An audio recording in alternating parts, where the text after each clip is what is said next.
بسم اللہ الرحمن الرحیم۔ میرے پیارے بھائیوں، السلام علیکم ورحمۃ اللہ وبرکاتہ۔ میں آج آپ لوگوں کے سامنے ایک سبق آموز قصہ، ایک نصیحت حاصل کرنے والا قصہ لے کر آیا ہوں۔ وہ یہ ہے، غور سماعت فرمائے۔ ایک نوجوان ادھر سے گاڑی میں آ رہا تھا، ایک بوڑھا آدمی ادھر سے سائیکل سے جا رہا تھا۔ اب دونوں آپس میں ٹکرا گئے۔ اب نوجوان کے ٹکرانے کی وجہ سے، کیونکہ وہ تو موٹر سائیکل پہ تھا، بوڑھا آدمی بیچارہ گر گیا۔ نوجوان نے بھی اس غلطی کا احساس کیا، فوراً اٹھ کے اس بوڑھے میاں کو اٹھایا اور بہت ادب کے ساتھ اس کے سامنے معافی بھی مانگی، مگر یہ بوڑھا اس کو معاف کرنے کے لیے تیار نہیں ہوا۔ اس کو تو دل میں شاید یہ ارادہ پیدا ہو گیا تھا کہ اس کو کسی بھی طریقے سے ماروں پیٹوں، مگر وہ کمزور تھا، ضعیف تھا، اس لیے اس کو مار نہیں سکتا تھا۔ اس لیے اس نے اپنے ذہن میں ایک سازش وغیرہ سوچی، یعنی ایک غلط ارادہ اپنے دل میں گھڑ لیا۔ وہ یہ ہے کہ لوگوں میں جہاں بھی وہ جاتا تو اس نوجوان کے بارے میں اس کا نام لے کر کہتا کہ یہ تو چور ہے، یہ تو چور ہے۔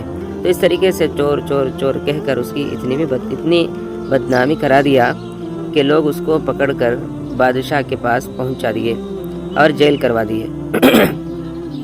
جب بات بادشاہ تک پہنچی تو بادشاہ نے اس کو بلایا اور پوچھا کہ کس جرم میں تجھے یہاں لایا گیا ہے؟ لوگ تو کہتے ہیں کہ تو چور ہے۔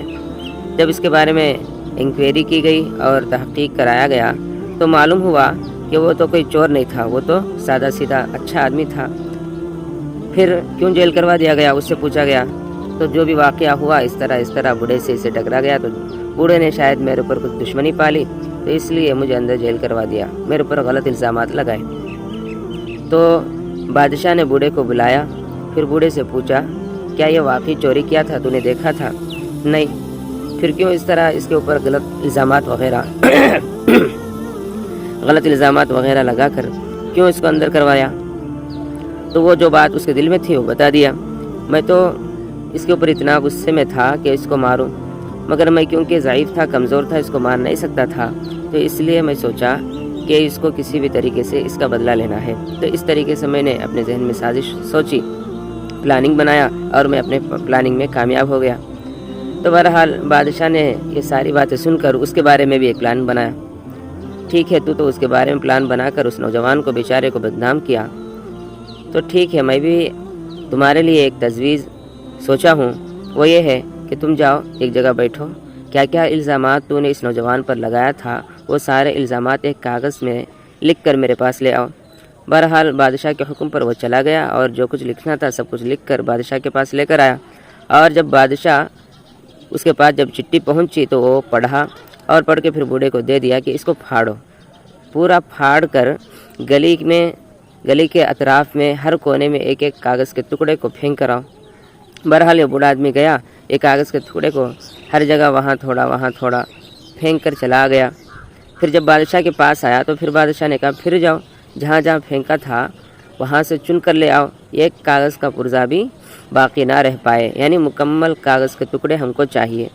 تو بوڑھے نے پریشان ہو گیا اور کہہ دیا کہ یہ کیسے ممکن ہے، یہ تو پھاڑ کے پھینکا گیا ہے، اب کہاں ملے گا، ہوا میں کہیں اڑ گیا ہوگا۔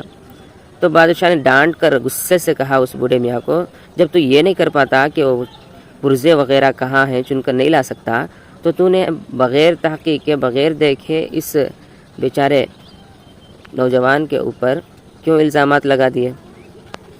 تو بہرحال وہ شرمندہ ہو گیا اور اس سے کہا کہ میں معافی چاہتا ہوں۔ معافی چاہنے سے کچھ ہوگا؟ کیونکہ ایسے الزامات لگائے تم نے اس کے اوپر کہ وہ کیے نہیں۔ اب جب الزامات لگانے کے بعد پھر جو بدنامی اس کی ہوئی، اس کا نام تو واپس نہیں لا سکتے۔ تو اسی طریقے سے جیسا تمہارا کاغذات کو واپس لانا ممکن نہیں تھا، اسی طریقے سے اس کی عزت کو واپس لانا بھی یہ ممکن نہیں ہے۔ تو اس لیے کسی کے اوپر کوئی الزام لگایا جاتا ہے، کوئی تہمت لگائی جاتی ہے، تو سوچنا چاہیے، سمجھنا چاہیے کہ بیچارہ اس سے اس کی بدنامی ہوگی اور سماج میں اس کی بہت بے عزتی ہوگی۔ تو اس لیے کسی کے اوپر کچھ کہنے سے اور کسی کے اوپر کچھ تہمت وغیرہ لگانے سے باز رہنا چاہیے۔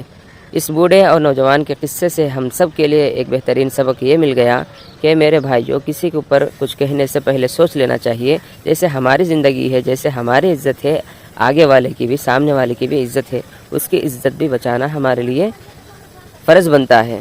تو اس لیے میرے بھائیو، المسلم اخو المسلم، المسلم مرآت المسلم، یہ دونوں حدیثیں ہیں کہ ایک حدیث میں ہے کہ ایک مسلمان دوسرے مسلمان کا بھائی ہے اور ایک مسلمان دوسرے مسلمان کا آئینہ ہے۔ تو اس لیے کوئی یہ نہیں چاہے گا کہ جو پکا مومن ہو، جو پکا سچا مسلمان ہو، وہ یہ نہیں چاہے گا کہ اپنے بھائی کے اوپر کوئی تہمت لگا دے۔